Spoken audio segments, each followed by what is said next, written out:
नमस्कार, आप देख रहे हैं आपकी आवाज आपके साथ। मैं हूं सबीना देशमुख। एक बेहद खास मुद्दे के साथ हम हाजिर हैं। मध्य प्रदेश में स्वास्थ्य महकमा अक्सर सुर्खियों में रहता है। कभी आंखों का ऑपरेशन तो कभी अस्पतालों के हालात और अधिकारियों का टशन। लेकिन आज बात हम कर रहे हैं उन पैथ लैब्स की और क्लिनिक्स की बारे में जो बिना रजिस्ट्रेशन के ही चल रहे हैं, वो भी खुलेआम। पड़ताल है एक शहर की, और शहर है ग्वालियर।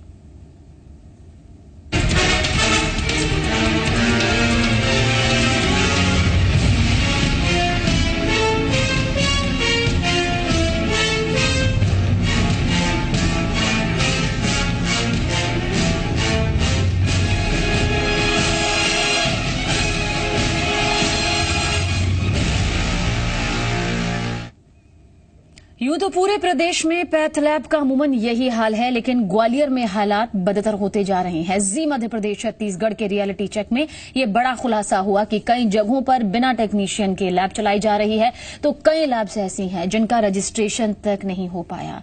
ये खास रिपोर्ट आप देखिए। ना रजिस्ट्रेशन, ना टेक्नीशियन, बदल गया धंधा। मेडिकल का धंधा। मध्य प्रदेश के ग्वालियर शहर में सैकड़ों पैथोलॉजी लैबोरेटरीज चल रही हैं,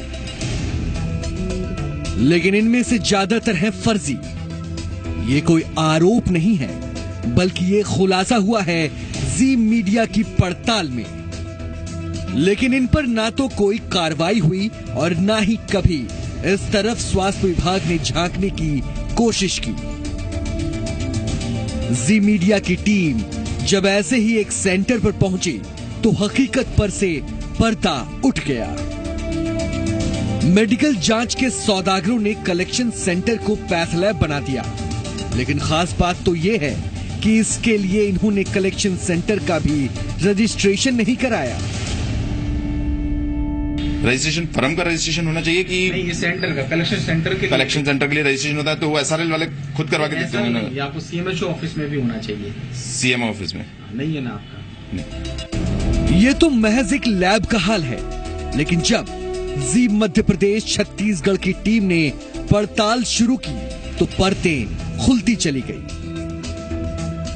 इस कलेक्शन सेंटर पर जिस लैब टेक्नीशियन को तैनात किया गया था, उसके पास भी ना तो कोई डिप्लोमा है और ना ही डिग्री, यानी मरीजों का सैंपल भगवान भरोसे ही लिया गया। इसे मैं तो केवल ये अभी जॉब किया है मैंने एसआरएल में।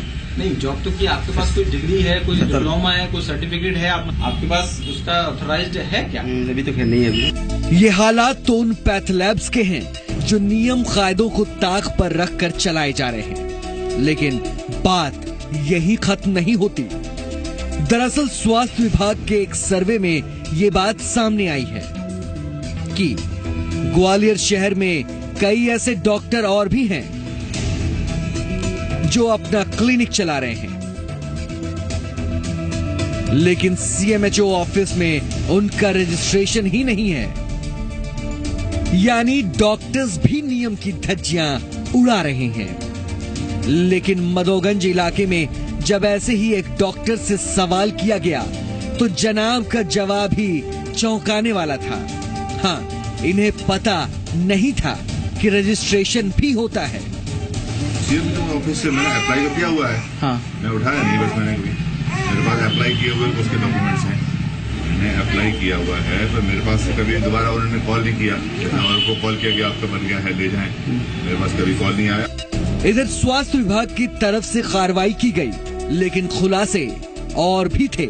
एक तो बेकायदा क्लिनिक्स और कुछ तो इंजेक्शन सिरिंज को भी बॉयल करके दोबारा इस्तेमाल कर रहे हैं। गाइडलाइंस मानो इनके लिए सिर्फ अब खेल है। इस विषय पर सतत कार्रवाई चलती रहेगी, लगातार जानकारी लेती जाएगी। जितने भी डॉक्टर आरएमपी प्रैक्टिस कर रहे हैं, कोई भी उनकी जरूरी है। सीएमओ साहब ने बिल्कुल स्पष्ट निर्देश दे रखे हैं सभी लोगों को, जो भी हम लोग लोकल के हैं, स्टाफ के, सबका ये कहना है कि बिल्कुल जो पैथी है, दो ही डॉक्यूमेंट चेक करें, सीएमओ से पंजीयन और दूसरा आपका किस पद्धति में आपको डिग्री मिली हुई है, उसी पद्धति से आपको इलाज करना है। लेकिन अब सवाल सिर उठाए खड़े हैं। अव्वल तो ये कि जब विभाग को इस गोरख धंधे की खबर है, सिर्फ कार्रवाई की खानापूर्ति क्यों हो रही है? इसे अपराध की श्रेणी में क्यों नहीं रखा जाता? इंसान की जान से खिलवाड़ करने वालों से हमदर्दी क्यों बंद नहीं कर दिए जाते इस तरह के पैथ लैब और क्लिनिक जो गाइडलाइंस को नहीं मानते? शरद श्रीवास्तव, जी मीडिया, ग्वालियर। और एक खास पैनल इस पर चर्चा करने के लिए हमारे साथ मौजूद है। इंट्रोडक्शन आपको दे देते हैं। पंकज चतुर्वेदी जी हमारे साथ मौजूद है। आप प्रवक्ता हैं कांग्रेस की तरफ से, साथ ही प्रदेश प्रवक्ता बीजेपी की तरफ से हमारे पास प्रकाश मीर चंदानी जी मौजूद हैं। इसके अलावा पेशे से डॉक्टर पद्माकर त्रिपाठी जी हमारे साथ मौजूद हैं। आप सीनियर डॉक्टर हैं।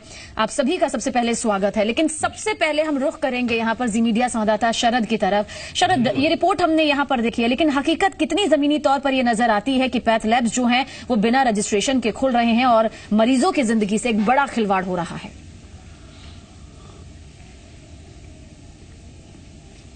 हाँ बिल्कुल शबीना, देखिए इस बात में कोई शक नहीं है कि न केवल ग्वालियर शहर बल्कि अगर आसपास के इलाकों को भी देखें तो वहां पर ऐसे बहुत सारे पैथ लैब हैं और जो कलेक्शन सेंटर हैं जो अनऑथराइज तरीके से चल रहे हैं। न केवल पैथ लैब बल्कि कुछ क्लिनिक के बारे में जो हमने दिखाया भी अपनी रिपोर्ट में कि किस तरीके से जो डॉक्टर्स हैं उन्हें यही नहीं मालूम है कि सीएमएचओ कार्यालय से कोई रजिस्ट्रेशन भी होता है। ये ऐसे डॉक्टर हैं जो 3-3, 5-5 सालों से लेकर अपना क्लिनिक चला रहे हैं, लेकिन जो सीएमएचओ विभाग है या स्वास्थ्य विभाग है उसकी नजर कभी इन तक नहीं गई। इससे बड़ी बात और क्या हो सकती है कि जो कलेक्शन सेंटर है वो दरअसल खुद को पैथ लैब बताकर कलेक्शन सेंटर चला रहे हैं और ना उनके पास उस बात का रजिस्ट्रेशन भी नहीं है। और जो जो टेक्नीशियन वहां पर मौजूद हैं उनके पास भी कोई सर्टिफिकेट नहीं है, कोई डिग्री नहीं है, कोई इस तरीके का टेक्निकल अनुभव नहीं है कि किस तरीके से सैंपल लिए जाने चाहिए। ये कोई मजाक नहीं है। अगर किसी व्यक्ति का ब्लड सैंपल निकाला जाता है तो शरीर के अंदर अगर गलत तरीके से सैंपल निकाला जाता है तो कुछ भी अनहोनी हो सकती है। ये बहुत बड़ी बड़ी जो आशंकाएं हैं उनको इतने हल्के में स्वास्थ्य विभाग क्यों ले रहा है, ये समझ से परे है। क्योंकि जब हमने इस बारे में तहकीकात की तो न केवल 1-2 बल्कि दर्जनों की संख्या में ऐसे अनऑथराइज्ड पैथ लैब शहर में खुले हुए हैं जो नियमों को अनदेखा करके अपनी दुकानें चला रहे हैं।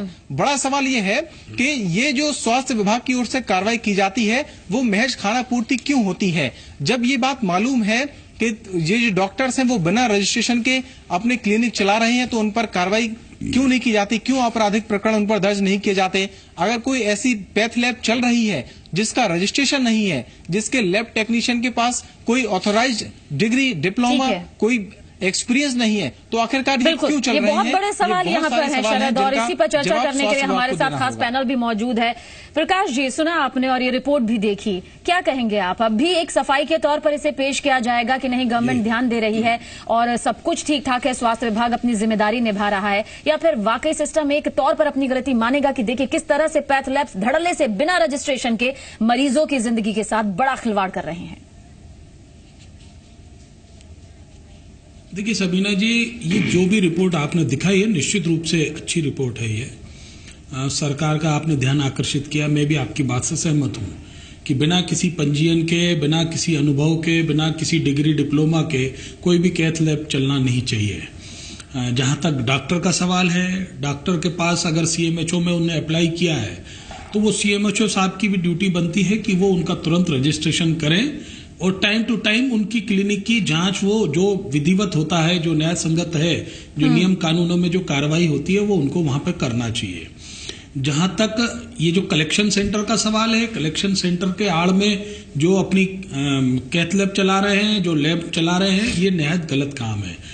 कलेक्शन सेंटर उस स्थान पर होता है जहां जो आबादी से काफी दूर कोई। सर, ये सारी बातें तो आप बिल्कुल ठीक कह रहे हैं, लेकिन ऐसा नियमों का उल्लंघन होते हुए तो दिखाई दे रहा है ना। क्या सरकार का ध्यान नहीं जा रहा है इस तरफ? क्या मॉनिटरिंग इस तरफ नहीं हो रही है? चलिए हम पंकज चतुर्वेदी जी से एक रिएक्शन ले लेते हैं। पंकज जी, क्या कहेंगे ये पूरी स्थिति देखने के बाद? इस पे कार्रवाई जरूर की जाएगी। देखिए सबीना जी, मुझे लगता है कि मध्य प्रदेश में हम पिछले 10-12 साल में देख रहे हैं कि तमाम तरीके के माफिया सक्रिय हैं और आज एक नए तरीके के माफिया से साक्षात्कार आपकी ये रिपोर्ट कराती है। अब मुझे लगता है कि इससे चिंताजनक विषय कोई और नहीं हो सकता है कि यदि आम आदमी के स्वास्थ्य के साथ इस प्रकार के खिलवाड़ यदि शिवराज सिंह साहब की सरकार में हो रहा है तो निश्चित तौर पर बड़ी चिंता का विषय है। इसमें मैं कुछ बातें और जोड़ना चाहूंगा। डॉक्टर त्रिपाठी हमारे साथ हैं और प्रकाश डालेंगे, लेकिन सवीना जी ये भी बहुत दुर्भाग्यपूर्ण है कि जो पैथोलॉजी के एक्सपर्ट डॉक्टर होते हैं उनकी मध्य प्रदेश में बहुत कमी है। और भोपाल में कई निजी चिकित्सालयों में पैथोलॉजी है जहां उन्होंने कलेक्शन सेंटर बना रखे हैं और वो एक ही डॉक्टर के सिग्नेचर आपको हर रिपोर्ट पर मिलेंगे, जो बेसिकली जूनियर लोग काम उस पर कर रहे हैं और वो डॉक्टर साइन कर रहा है। इस तरीके का गोरा धंधा भी सारे काम में चल रहा है। मुझे लगता है कि जो लोग मानवता की सेवा करने के उद्देश्य से मेडिकल प्रोफेशन में आते हैं, शायद उन्होंने इसको मिशन कम प्रोफेशन ज्यादा मान लिया है और ये बड़ी विसंगति पर लगता है कि सरकार को इस स्तर पर कदम उठाना चाहिए। क्योंकि सबीना जी आज आप साधारण से बीमारी के लिए भी जाएंगे तो इतनी सारी जांच लिख दी जाती है, तो इसके बारे में सरकार को कोई नीति और मानक निर्धारित करने पड़े, क्योंकि ये बड़ी समस्या है कि दवाई तो 200 रुपए की, बिल्कुल, और ये बड़ी समस्या, और ये आज या कल की बात नहीं है, बरसों से ये चला जा रहा है। अगर अब कहा जाता है कि कार्रवाई की जाएगी तो यहाँ पर कितना जायज है इस कार्रवाई की जाएगी शब्द को माना जाए, क्योंकि कार्रवाई तो अब तक हो जानी चाहिए थी। बड़े स्तर पर आंखें खुली रखने की जरूरत है सिस्टम को। डॉक्टर त्रिपाठी, आप सीनियर डॉक्टर हैं, आप बहुत बेहतर तरीके से समझा पाएंगे कितना खतरनाक है उन मरीजों के लिए ऐसे पैथ लैब्स पर विश्वास कर पाना कि उनकी जान वो बचाने नहीं जा रहे हैं बल्कि खतरे में डाल रहे हैं। ये देखिए, यहाँ प्रकाश और पंकज जी ने लगभग 80% जो बात बोली थी बोल दी और बिल्कुल सहमत हूँ दोनों के साथ में। और पर ये सोचना कि पिछले 10-12 सालों में ऐसा हो रहा है, ऐसा नहीं, बल्कि पिछले 10-12 सालों में इसमें कसावट आई है, एक जागरूकता पैदा हुई है। अधिकार चीफ मेडिकल ऑफिसर और डिस्ट्रिक्ट मजिस्ट्रेट को दिए हैं गवर्नमेंट ने, शिवराज सिंह चौहान की गवर्नमेंट ने, कि वो कार्रवाई कर सकें। अब कार्रवाई क्यों नहीं हो रही है बहुत चिंता का विषय है, क्योंकि मैं खुद भोपाल में देखता हूँ कि यहाँ पर इतने ऐसे टेक्नीशियन जिनके पास ना रजिस्ट्रेशन एंड क्वालिटी है, ना उनके पास कोई डिप्लोमा है किसी तरह का, कोई कहीं भी लेबोरेटरी खोल के बैठ रहा है, कोई कलेक्शन सेंटर के नाम पे चला रहा है, किसी डॉक्टर का नाम दे रहा है और डॉक्टर दूर दूर तक वहां पर नहीं है। और बहुत इंपॉर्टेंट इन्वेस्टिगेशंस होते हैं जिसमें कि ये डायग्नोज करना होता है कि एक पेशेंट है उसको टीबी है या उसको कैंसर है, और टीबी है तो कौन सी टीबी है, लाल लाज टीबी है, 2 साल इलाज चलेगा, 1.5 साल चलेगा, 1 साल चलेगा, ये उसमें डिसाइड होना रहता है। छोटे बच्चे जो पैदा होते हैं जिनको पीलिया होता है, उसमें डिसाइड करना होता है कि इनको एक प्रक्रिया होती है एक्सचेंज ट्रांसफ्यूजन की, वो करने की जरूरत नहीं है, इनका ब्लड धोने की जरूरत नहीं है या इनको फोटोथेरेपी में रखने की जरूरत नहीं है, और ब्लड ट्रांसफ्यूजन है। खून स्ट्रेस जैसे मैंने देखा, आपने दिखाया था किसी पेशेंट का, इन्होंने जो डॉक्टर साहब दिख रहे हैं उन्होंने लिख रखा था खून स्ट्रेस, वो बहुत इंपॉर्टेंट टेस्ट है। उसे मालूम पड़ता है कि खून की जो रक्त कणिकाएं होती हैं वो टूट तो नहीं रही हैं, उसका लाइन ऑफ ट्रीटमेंट डिफरेंट होता है, उसमें अप्रोच डिफरेंट होती है। ये सब लाइफ सेविंग प्रोसेस है। आज एक ब्लड ग्रुप किसी का गलत हो जाता है और उसकी मिसमैच हो जाए, ट्रांसफ्यूजन हो जाता है, तो उसकी तो किडनी खराब हो जाएगी पेशेंट के देखते देखते। पेशेंट का तो कहीं कोई दोष नहीं है। इसलिए ये निहायत अमानवीय कृत्य है कि हम इस तरह, इसको हम लोग कहते हैं कि मशरूम लाइक ग्रोथ, यानी कुकुरमुत्तों की तरह। मैं देखता हूं जहां जाते हैं हम, कहीं छोटा सा कोना होता है, जैसे पहले STD-PSC होते थे, ऐसे पैथोलॉजी लैब खुल रही हैं, इनके ऊपर सख्त कार्रवाई होनी चाहिए, तुरंत बंद होनी चाहिए। और आप ये भी जानिए कि इसमें सब झूठ लिखा रहता है। जैसे इतनी लंबी चौड़ी जो लिस्ट लगाई है उसमें कई टेस्ट ऐसे होते हैं जो यहाँ होते ही नहीं है। उनको कलेक्शन करेंगे, पेशेंट से कमीशन लेंगे, बिल्कुल, और ये सब रुकना चाहिए, इसमें कोई दो राय नहीं है। और प्रकाश मीरचंदानी जी, आप यहाँ पर कह रहे हैं कि कार्रवाई एक इम्पोर्टेंट चीज बता के खत्म कर रहा हूँ मैं, सुनिए बताइए सवीना जी। हाँ जी, हाँ जी, जी। देखिए, इंपॉर्टेंट ये है कि जो इम्यूनोलॉजिकल टेस्ट होते हैं जो बहुत महंगे होते हैं, कोई 2,500 का, कोई 5,000 का, कोई 15,000 का, इन टेस्ट में इंपॉर्टेंट ये रहता है कि हम लोग जो लाल खून निकालते हैं उसका पानी वाला भाग जो है उसको सेपरेट कर लेते हैं, उसको सीरम कहते हैं। उस सीरम को जब यहाँ एक आदमी कलेक्ट करता है तो उसको फ्रिज में रखता है, 0 डिग्री सेंटीग्रेड पे रखता है ताकि वो जम जाए, उसमें इम्यूनोलॉजिकल जो पार्टिकल होते हैं खराब नहीं। उसके बाद उसको बाहर निकालता है भेजने के लिए, वो पिघल जाता है। उसके बाद जहां भेजा जाता है फिर जमता है, फिर बाहर निकाल के पिघलाया जाता है। ये जो रिपीटेड फ्रीजिंग एंड थॉइंग प्रोसेस होती है, इसमें 50% पेशेंट्स की रिपोर्ट्स गलत होती हैं। एक बड़ी फेमस लैब में नाम नहीं लूंगा जिसमें कि मुझे लगा कि रिपोर्ट डाउटफुल है, तो मैंने एक ही पेशेंट के एक सैंपल के 2 टुकड़े करके शंकरलाल और पन्नालाल के नाम से भेजे, और एक में आया कि एक में आ रहा था कि कैंसर है, दूसरे में आ रहा था कैंसर नहीं है। बताइए, ये सोचिए मरीजों के साथ, उनकी जिंदगी के साथ। अब आज हालत ये हो गई कि क्लिनिशियन पैथोलॉजी लैब पे भरोसा नहीं करता। जनता बार-बार कमल का साथ दे रही है, लगातार सत्ता आपके पास आ रही है, तो जाहिर सी बात है आप जनता के प्रतिनिधि हैं, इससे जवाबदेही भी आपकी बनती है। कड़ी कार्रवाई की आप बात कर रहे हैं, लेकिन कड़ी कार्रवाई तो हो जानी चाहिए। मॉनिटरिंग आपको नहीं लगता एक बड़े स्तर पर होनी चाहिए, क्योंकि ये सेहत का सवाल है और जाहिर सी बात है हर कोई शख्स बीमार होता है और ऐसे पैथ लैब की तरफ रुख करता है। देखिए सबीना जी, मध्य प्रदेश में 12 साल से भारतीय जनता पार्टी की सरकार है और पिछले 10 साल से शिवराज जी उस सरकार का नेतृत्व कर रहे हैं। ये धन्यवाद देना चाहिए कि एक ऐसा व्यक्ति जो हमें मुख्यमंत्री के रूप में मिला है, जो बहुत संवेदनशील है और इस सारी स्वास्थ्य सेवाओं को लेकर वो बहुत गंभीरता से विचार करते हैं। आज समस्त सरकारी अस्पतालों में जितनी भी लैब के अंदर जो जांच होना चाहिए, जो पैथोलॉजी जो बनना चाहिए, जो लैब बनना चाहिए, वो सारी की सारी मुफ्त में प्रारंभ कर दी गई है। और कोशिश ये की जा रही है कि वहां का जो मरीज आता है, जो गरीब मरीज आता है, वो प्राइवेट लैब में न जाए और वहीं के वहीं उसकी सारी जांचें हो जाए। लेकिन हमारा दुर्भाग्य है कि जो हमको इंफ्रास्ट्रक्चर मिला था वो जीरो मिला था। स्वास्थ्य की दृष्टि से मध्य प्रदेश में कहीं कोई व्यवस्था नहीं थी। ये भारतीय जनता पार्टी की सरकार जब से आई है, शिवराज जी जब से मुख्यमंत्री बने, सारे स्वास्थ्य सेवाओं में क्रांति सी लाई गई है। तमाम लगातार बहुत सारी चीजें देखिएगा कि तमाम चीजें होती, सारी चीजों की जांच होने लगी है। जहां जहां अस्पतालें नहीं थी वहां अस्पतालें खोली गई। मजरे टोले में तक छोटे छोटे जहां चलिए बहुत जल्द रिएक्शन यहाँ पर हम पंकज जी से लेना चाहेंगे। पंकज जी कुछ कहना चाहते हैं? डॉक्टर पहले जाते नहीं थे, वहां डॉक्टरों को भेजना शुरू किया है। देखिए सबीना जी, यदि मेरे मित्र ने कहा कि शिवराज जी की सरकार ने बड़ा अच्छा कार्य किया सरकारी अस्पतालों में, पर मुझे लगता है कि जो दुर्दशा सरकारी अस्पतालों की मध्य प्रदेश में, जिस प्रकार से वो अस्पताल खुद उपचार के लिए मोहताज है, बीमार है, वैसी स्थिति पूरे देश में कहीं नहीं है। और यदि सरकारी अस्पतालों की पंकज जी इसके लिए जिम्मेदार कौन था? 67 ईयर्स से आप अपनी सरकार चला रहे थे। अस्पतालों में पैथोलॉजी की स्थिति सबीना जी इतनी अच्छी होती तो आज पूरे मध्य प्रदेश में ये जो पान की गुमटी जैसे डॉक्टर साहब ने कहा कि पैथोलॉजी लैब या करेक्शन सेंटर नहीं खुले होते।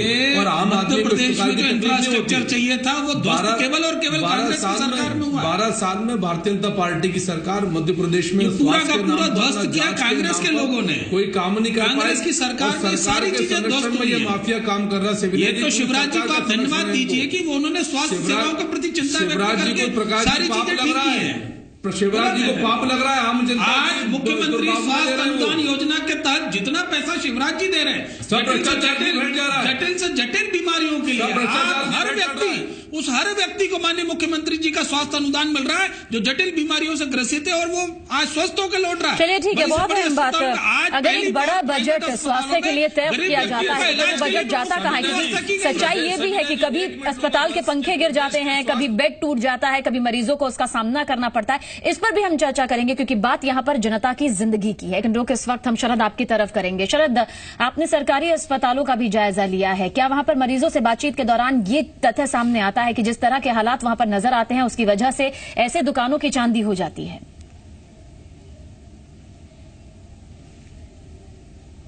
हाँ बिल्कुल शबीना, हम सरकारी अस्पताल में भी गए थे, न केवल सरकारी बल्कि ग्वालियर चंबल संभाग के सबसे बड़े जयरोग अस्पताल में भी गए थे। वहां भी हमने मरीजों से बात की। उन मरीजों से बात करने के बाद पता चला कि आखिरकार एक सैंपल देने के लिए उन्हें किस कदर दर दर भटकना पड़ता है।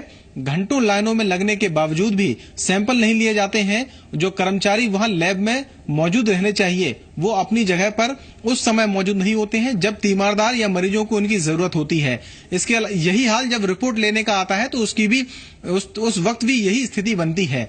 ये तो हाल उस परेशानी का है जो मरीजों को वहां पर उठानी पड़ती है। लेकिन अगर हम टेस्ट की बात करें तो सरकारी अस्पतालों के हालात बहुत अच्छे नहीं है। जयरोग अस्पताल में ही अक्सर जो किटें हैं वो खत्म होने की शिकायतें मिलती रहती हैं, जिस वजह से जो थायराइड जैसे अभी रिसेंटली की ही बात है कि थायराइड की जो किट थी वो वहां खत्म हो जाने की वजह से वो टेस्ट वहां पर हो ही नहीं सके। और जब वो टेस्ट अगर बाहर कराना पड़ता है तो प्राइवेट लैब पर उसके लिए 400 से करीब 600 रुपए तक का भुगतान जो मरीज है उसको करना पड़ सकता है। इसी तरीके के हाल और जो जैसे पीलिया की जांच के लिए है तो उसकी स्थिति के बारे में भी जयरोग अस्पताल में ये स्थिति देखने को मिली थी। जो है वो जयरोग बल्कि और भी सरकारी अस्पताल है, जाहिर सी बात है जो जनता है वो ऐसे लैब्स की तरफ रुख करती है, वहां पर इलाज करवाना अपना बेहतर तरीके से समझती है।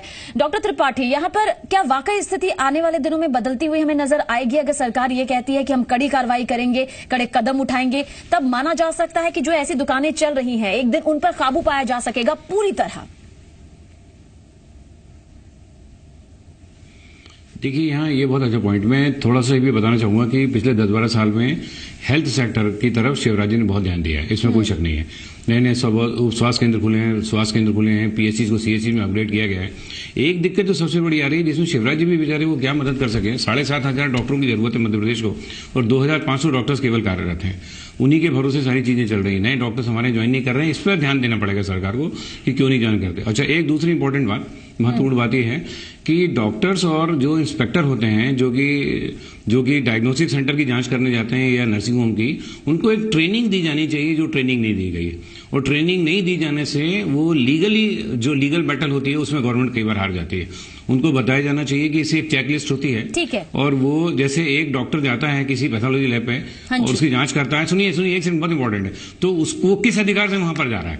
उसका नर्सिंग होम एक्ट होता है, क्लिनिकल एस्टेब्लिशमेंट एक्ट होता है, पैथोलॉजी एक्ट होता है, उसमें उसको पावर डेलीगेट होना चाहिए, उसके पास एक लिखित आदेश होना चाहिए कि मुझे चीफ मेडिकल हेल्थ ऑफिसर ने आदेश दिया इसलिए मैं यहाँ पर जांच करने आया हूँ। फिर चेकलिस्ट देखे, चेकलिस्ट से सारी जांच करके देखे। उनको नहीं मालूम होने से उनको ये समझ में नहीं आता था वो किस बात की जांच करने आए वहां पर। दूसरा, जांच करने के बाद अगर उनके खिलाफ कैसे कार्रवाई करनी है।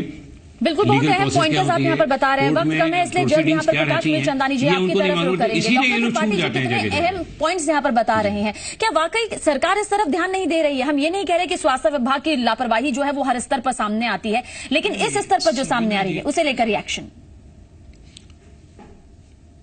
देखिए सबीना जी, जितनी स्थिति हमने सुधारी है, हमारी सरकारों ने सुधारी है, वो आज तक के इतिहास में कभी नहीं सुधरी। पहली बात कि हमने जब दवाइयां जो कांग्रेस के जमाने में खरीदी जाती थी छोटे मोटे उद्योगों से खरीदी जाती थी, आज अगर दवाइयों की खरीदी होती है तो उसी इंडस्ट्री से होती है जिसके पास WHO का सर्टिफिकेट होता है, ताकि अच्छे मानक की और उपयुक्त दवाएं अस्पतालों में आए ताकि मरीज को सीधे पंकज जी सिर्फ 30 सेकंड है। क्या आज जो स्थिति है उसके लिए कांग्रेस की जिम्मेदार है? स्टडी की गई है, तमाम स्थिति ठीक करके और इस पे भी कार्रवाई की जाए। भारतीय जनता पार्टी अपना जो कलंक है वो कांग्रेस की आड़ में छुपाना चाहती है। कांग्रेस की आड़ नहीं है पंकज जी, अमानक दवाओं का बहुत बड़ा कांग्रेस की आड़ नहीं है। WHO वर्ल्ड हेल्थ सरकार में चल रहा है, ये बड़ी अगर चलिए, बहुत बहुत शुक्रिया आप सभी का हमसे इस चर्चा में शामिल होने के लिए। लेकिन बस अहम सवाल यही है कि जनता की जिंदगी के साथ खिलवाड़ ना हो, इसलिए ऐसी दुकानों पर खास तौर पर नजर रखी जाए, बड़े स्तर पर मॉनिटरिंग की जाए। आपकी आवाज के इस पड़ाव में इतना